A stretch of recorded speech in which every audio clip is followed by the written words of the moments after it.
বন্ধুরা, ভাবুন তো, যদি একটা ছোট্ট ফুল আপনার মৃত্যুর কারণ হয়। এই শহরে এমনই এক লাল ফুলের রাজত্ব। শহরের যেখানেই এই লাল ফুল স্পর্শ করছে সেখানেই মানুষ ইনস্ট্যান্টলি মারা যাচ্ছে। তবে অদ্ভুত ব্যাপার হলো, এই ফুলগুলো একটা নিয়ম মেনে চলে।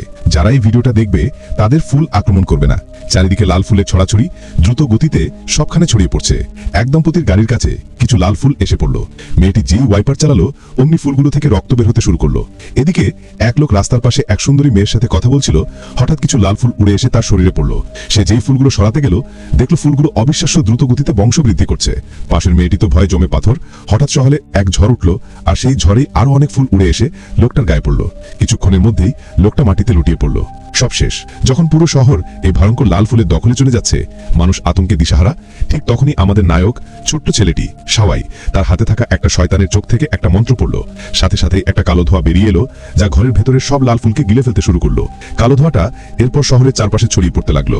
দেখতে দেখতে পুরো শহরের সব লাল ফুল সেই কালো ধোঁয়ার জাদুতে অদৃশ্য হয়ে গেল। এখন আপনারাই বলুন, এই কালো ধোঁয়া কিভাবে লাল ফুলগুলোকে ধ্বংস করলো?